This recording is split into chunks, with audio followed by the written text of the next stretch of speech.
아멘. 어느 나라 임금이 있었는데요. 이 임금은 가끔 감옥에 가서 감옥에 갇혀 있는 사람들을 살펴보는 일을 했었습니다. 그래서 한 번은 감옥에서 시찰을 하는데 그 감옥 안에 있는 사람에게 물어봅니다. 너는 왜 이곳에 잡혔느냐? 그랬더니 저는 죄가 없어요. 그러면서 한 사람이 그렇게 얘기합니다. 제가 만든 약은 만병통치약인데 그것을 사람들이 먹고 이제 효능을 발휘하려고 하는데 이게 사기라고 제가 잡혀왔을 뿐이지 저는 죄가 없습니다. 그런 거예요. 그래. 또 이제 그 옆에 있는 사람한테 물어봤습니다. 너는 왜 여기 이곳에 있느냐? 그랬더니 예, 저는 죄가 없습니다. 저는 실력 있는 자에게 기회를 주려고 돈을 잠깐 받고 이렇게 그 길을 열어줬을 뿐입니다. 저는 실력 있는 자에게 기회를 줬을 뿐입니다. 죄가 없습니다. 그런 거였습니다. 돈을 받고 이렇게 그 직을 줬던 사람이었는데, 그래. 마지막 세 번째 사람한테 그럽니다. 너는 왜 이곳에 잡혀왔냐? 그랬더니 이 사람이 하는 말이 저는 죄인입니다. 저희 집에 아이들이 먹을 게 없어서 배고파서 만두 가게에서 만두를 훔치다가 제가 이렇게 감옥에 왔습니다. 저는 죄인입니다. 그런 거예요. 그랬더니 이 임금이 그럽니다. 여기 보니까 죄 없는 사람들 중에 죄인이 여기 있으니까 이 죄인만 풀어줘라. 이 그 만두 가게에서 만두 훔친 사람 있잖아요. 이 사람은 자기는 죄인이라고 그랬잖아요. 나머지 두 사람은 죄가 없대요. 자기는 죄가 아니래요. 그러니까 죄 있는 사람을, 죄인을 같이 두면 죄 없는 사람까지 영향을 받으니까 이 죄인은 풀어주라는 거예요. 그리고 죄 없는 사람은 계속 두라는 거였습니다. 여러분, 사람들은 죄인이라는 말을 싫어합니다. 그리고 자기가 죄인이 아니라고 생각하기 때문에 누가 죄인이라는 말을 하면 거부합니다. 자기는 이 정도는 괜찮다라고 생각하고 의인이라고 생각하기 때문에 죄인이라는 말을 싫어하는데요. 오늘 성경은 이렇게 얘기하고 있습니다. 9절 말씀 같이 한번 읽어볼까요? 9절입니다. 그러면 어떠하냐? 우리는 나으냐? 결코 아니라 유대인이나 헬라인이나 다 죄 아래 있다고 우리가 이미 선언하였느니라. 아멘. 우리 모두 다 죄인이라는 것입니다. 죄인입니다. 죄인입니다. 다 죄 아래 있더라는 것입니다. 그러면 이 죄를 대속할 제물이 필요합니다. 구약 시대에는 그렇습니다. 죄를 질 때마다 짐승을 대신 끌고 와서 잡습니다. 잡기 전에 내가 저질렀던 죄를 이 짐승에게 전가를 시킵니다. 그리고 그 짐승을 잡으면 이 사람의 죄가 없어지는 거였습니다. 근데 그것은 그때뿐이었습니다. 시간이 흐르고 다른 죄를 범하면 다시 짐승을 잡아와서 속죄의 제사를 드려야 했습니다. 그런데 신약에 와서는 예수님이 땅에 오신 뒤로 이야기가 달라졌습니다. 예수님께서 우리의 죄를 대신 지시고 십자가에서 제물되어 죽으심으로 말미암아 영원한 속죄를 이루신 줄로 믿습니다. 우리 히브리서 9장 11절 12절 말씀을 같이 한번 읽어보겠습니다. 읽어볼까요? 그리스도께서는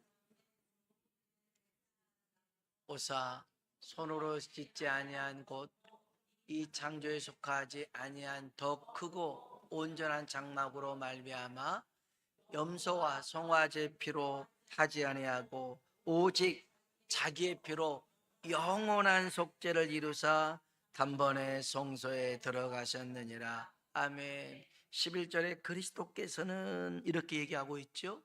예수님을 가리켜 얘기합니다. 12절에 염소와 송아지의 피로 하지 아니하고 오직 자기의 피로 어떠한 속죄를요? 영원한 속죄를 이루었더라는 것입니다. 아멘. 여기서 영원한 속죄라고 하는 것은 우리의 과거의 죄, 현재의 죄뿐만 아니라 미래의 죄까지도 다 해결하신 줄로 믿습니다. 우리 예수님이 십자가에 죽으신 것은 영원한 속죄였습니다. 그래서 그를 믿는 자에게는 죄 사함을 얻게 되는 것이죠. 얼마나 고맙고 감사한 일입니까? 그런데 그럼에도 불구하고 많은 사람들, 여기에는 우리도 포함되고 있습니다. 이제 구원함을 받은 우리들이 마땅히 예수님을 위해 살아야 될 것인데 내가 알아서 할게요 그럽니다. 하나님 너무 참견하지 마세요. 그냥 나를 믿어주세요. 내가 얼마나 잘 사는지 지켜보세요. 자꾸 참견해서 이거 하지 마라 해라 잔소리하지 마세요. 때 되면 어련히 하려서 할 텐데 자꾸 이것저것 하라고 귀찮게 하지 마세요.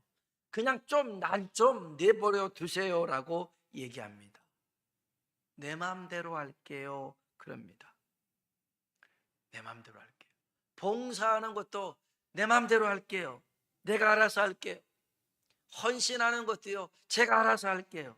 자꾸 기도하라고 하지 마세요. 때 되면 기도하지 않겠어요? 감동될 때 기도할게요 그럽니다.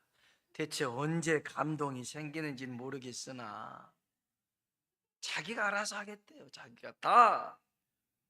이와 비슷한 얘기가 시편에 나옵니다. 시편 14편 1절로 3절에 보면 먼저 1절 한번 볼까요?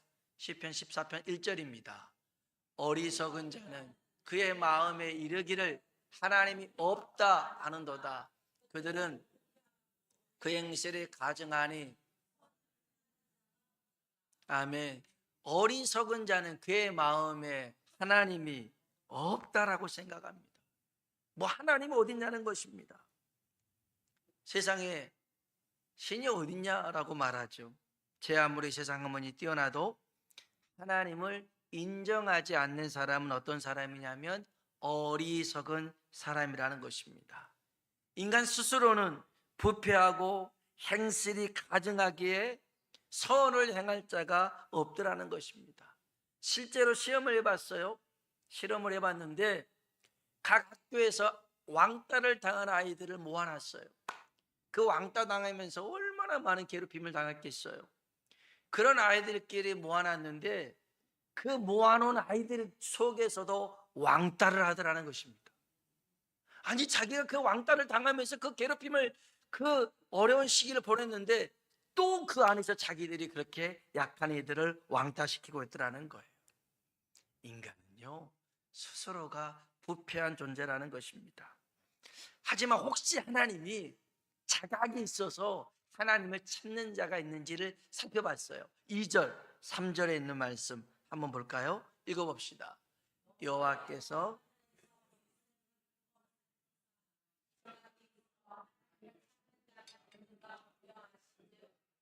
다 치우쳐 함께 더러운 자가 되고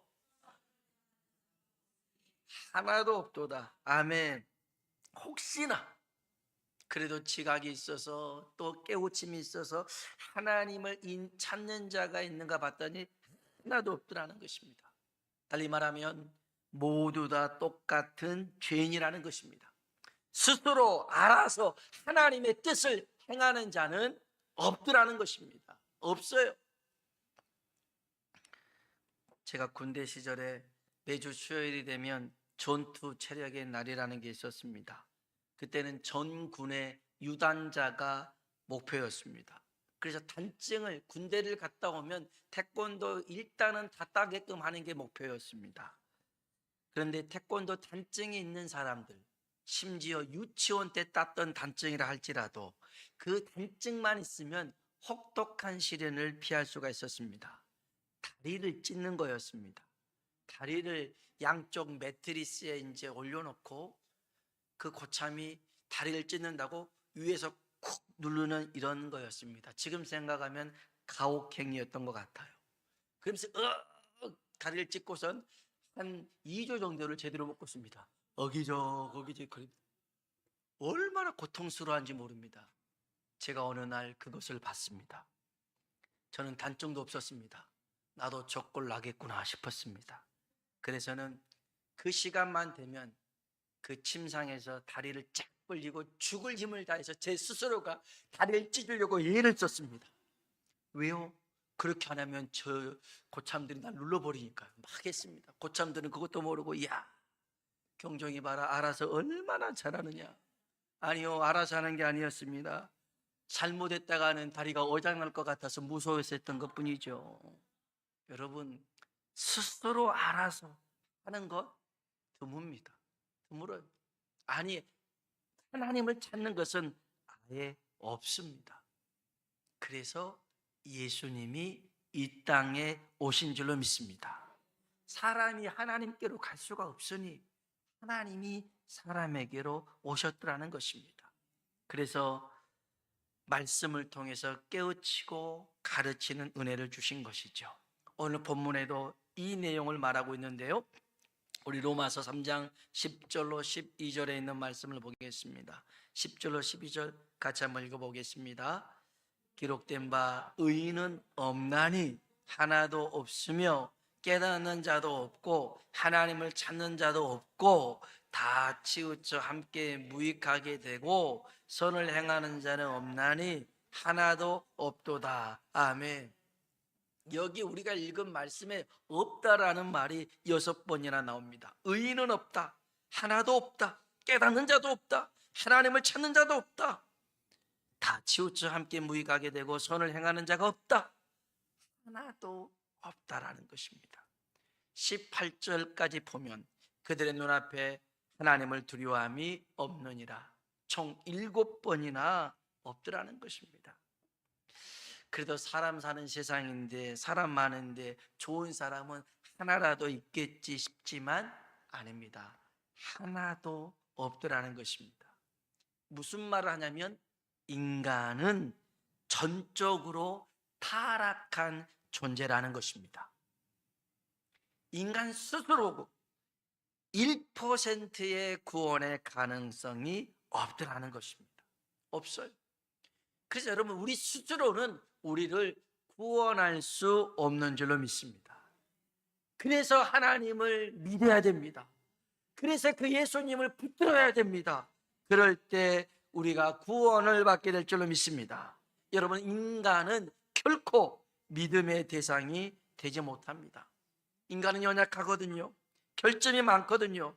그래서 인간은 보듬고 안아줘야 될 사랑의 대상일 뿐입니다. 노아라는 사람이 있습니다. 창세기 6장 9절에 보면 노아는 의인이고 완전한 자라고 얘기합니다. 그런데 이 의인이고 완전한 자였던 노아가 실수를 합니다. 우리 창세기 9장 20절 21절에 있는 말씀 보겠습니다. 읽어볼까요? 노아가 농사를 시작하여 포도나무를 심었더니 포도주를 마시고 취하여, 아멘.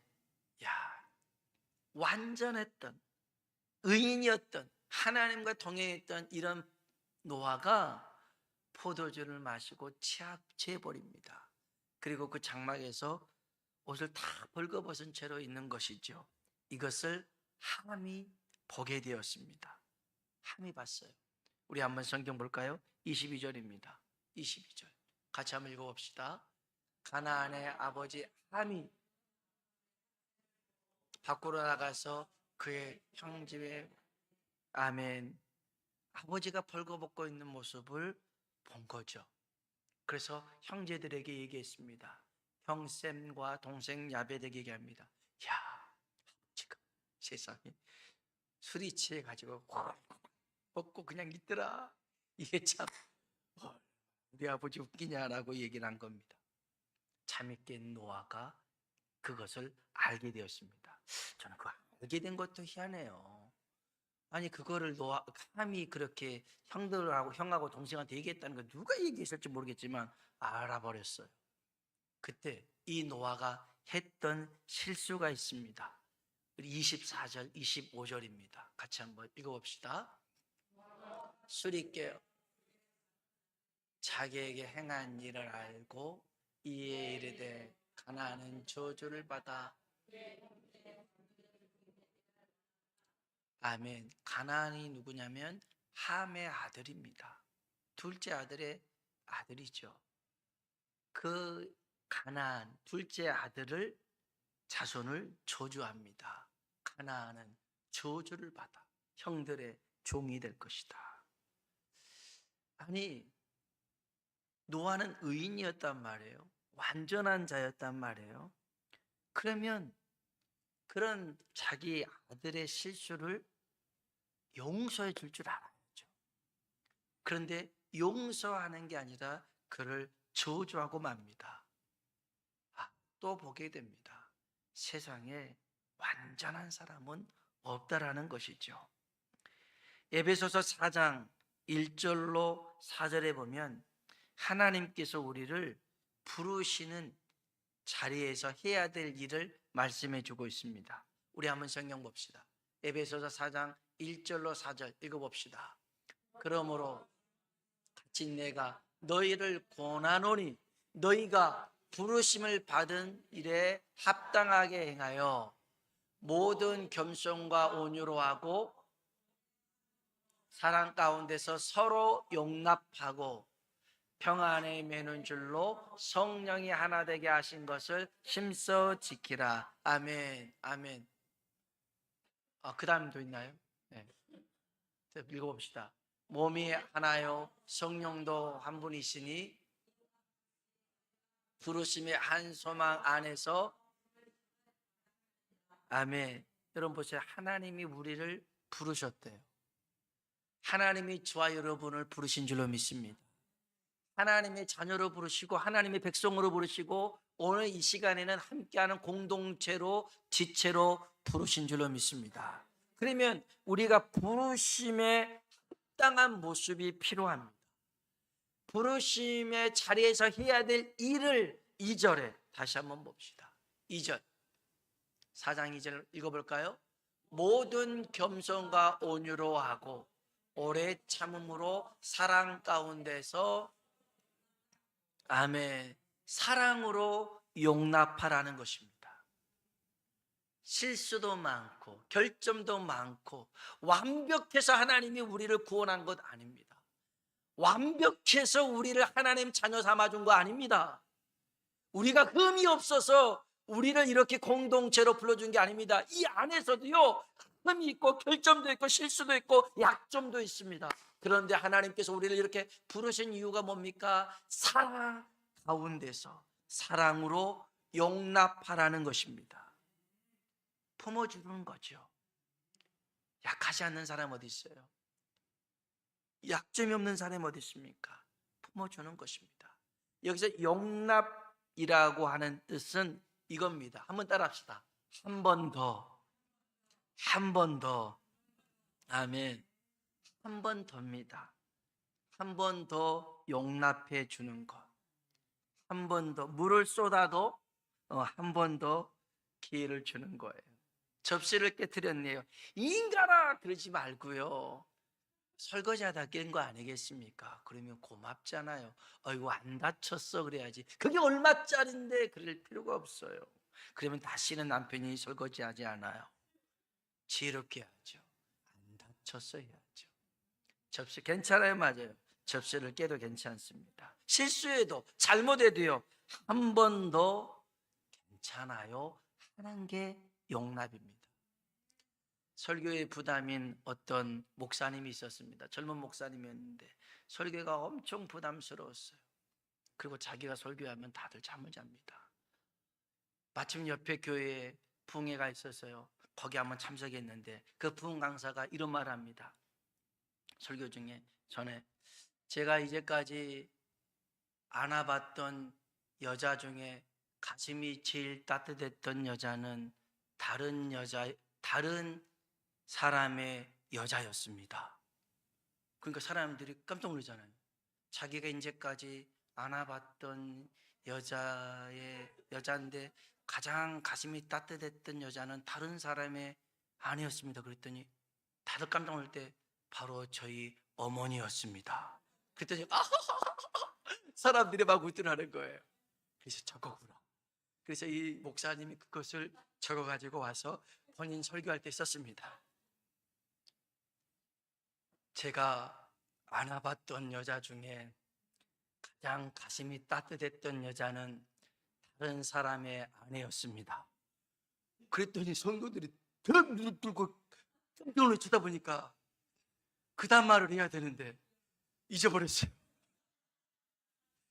순식간에 이 목사님은 불륜의 목사님이 돼버린 거였어요.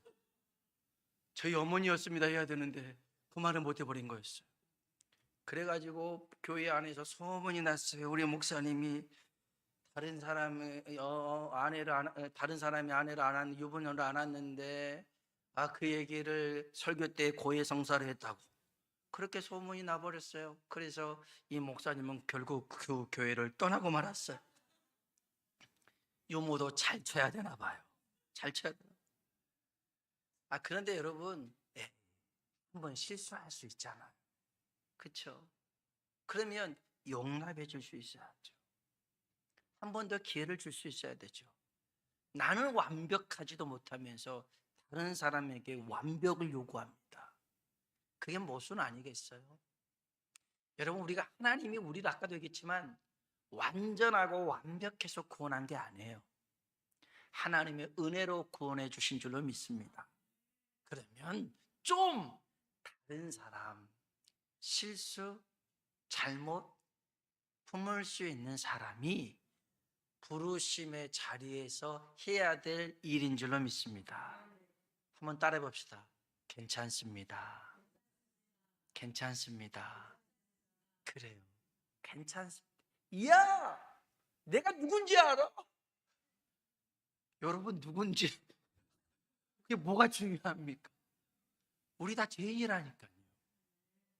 내가 누군지 알아? 맞아요. 우린 다 죄인이에요.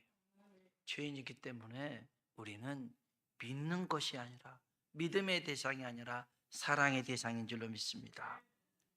로마서 3장 10절로 18절은요 세 종류의 죄를 얘기합니다.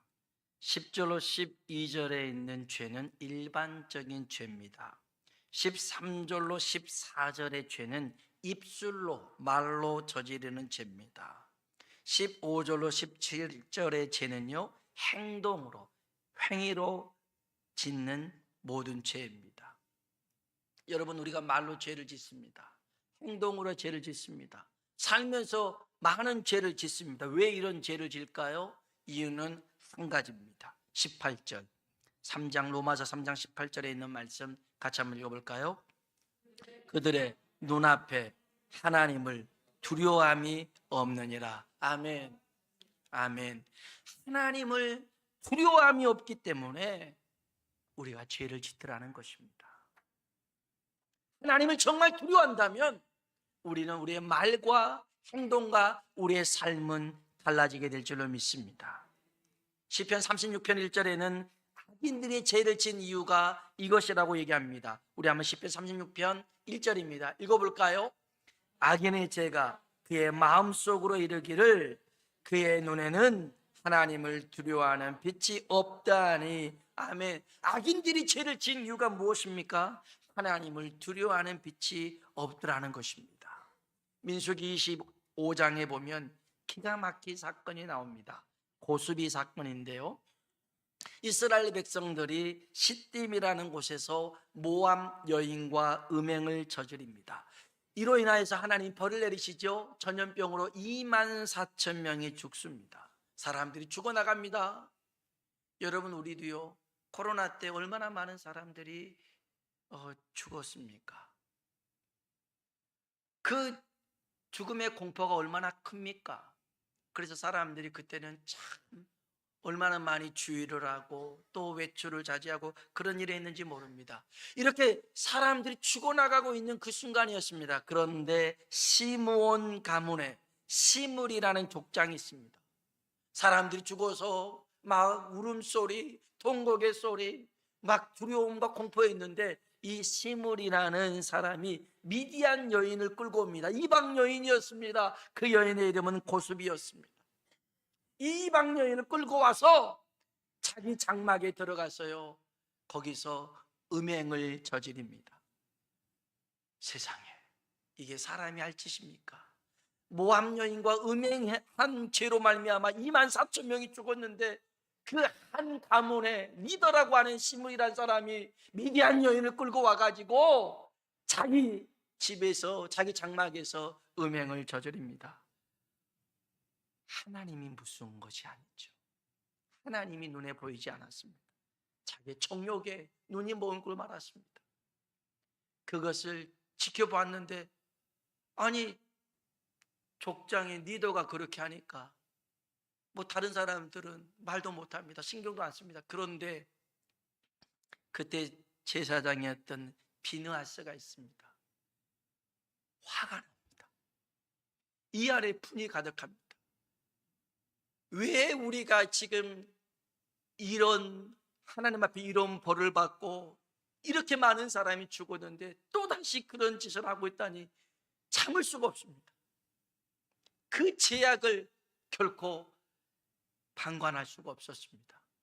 그래서 비느하스가 창을 들고 그 신물의 장막에 가서 음행을 저지르고 있는 두 사람을 창으로 찔러서 죽입니다. 그제서야 더 이상 전염병은 퍼지지 않습니다. 그리고 하나님이 비느하스에게 그렇게 얘기합니다.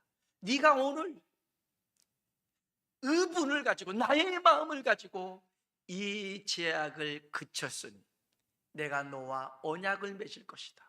내 후손이 영원히 제사장의 직분을 감당하리라. 비느하스를 축복합니다.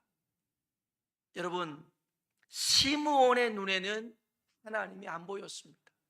그러나 비느하스의 눈에는 하나님이 보였습니다. 그 하나님을 두려워했습니다.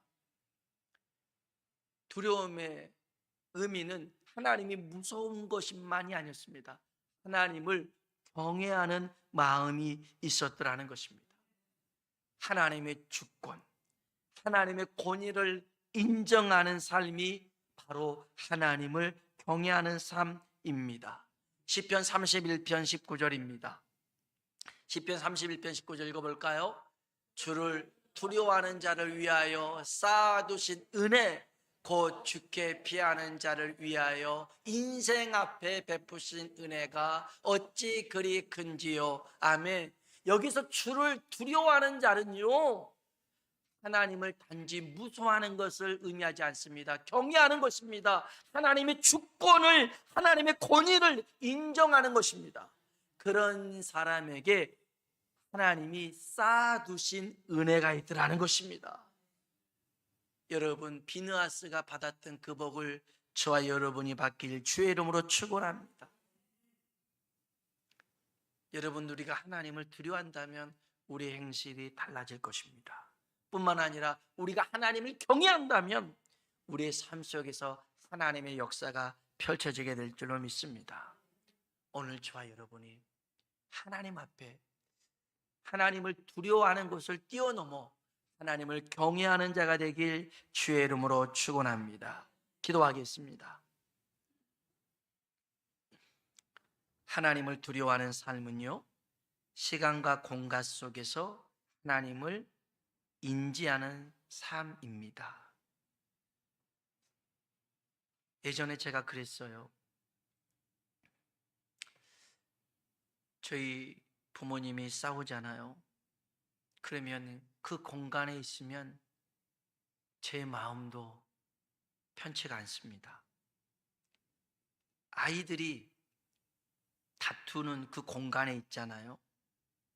그러면 그 분위기와 감정이 고스란히 전달되는 것을 느끼게 돼요.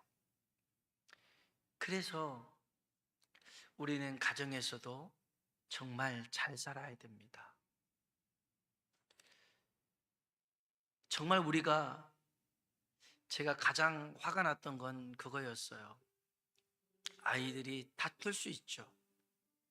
그런데 부모가 있는데 부모 앞에서 다투는 모습은요, 그것은 부모의 권위를 인정하지 않는 거라는 뜻이죠. 그래서 그 부분에 대해서 엄히 꾸중하고 야단을 칠 때가 있습니다. 여러분, 오늘 우리가 우리의 삶을 내 마음대로 내 뜻대로 살아간다고 하는 것은요, 하나님의 권위를 인정하지 않는 겁니다. 나를 위해서 십자가에 죽으신 것은 고마운 일인데 나한테 주인 노릇 하지 마세요. 나는 내 마음대로 살 거니까요. 이런 거와 다를 게 없습니다. 여러분, 예수님께서 우리를 죄에서 구원하신 것은 우리를 구원해 주신 구원자만이 아니라 우리의 주인 되심을 믿습니다. 이제는 내가 그리스도와 함께 십자가에 못 박혔나니 그런즉 이제는 내가 산 것이 아니요 오직 내 안에 그리스도 예수께서 사신 것이라. 이제 내가 육체 가운데 사는 것은 나를 위하여 자기의 목숨을 버리신 하나님의 아들을 믿는 믿음 안에서 사는 것이라. 이제는요 주를 위해서 살아가는 삶을 살아야 됩니다. 이게 부르심의 이유입니다.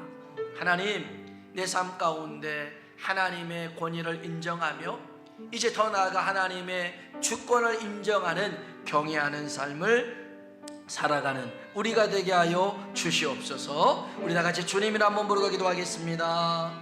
주여! 하나님 아버지 감사합니다.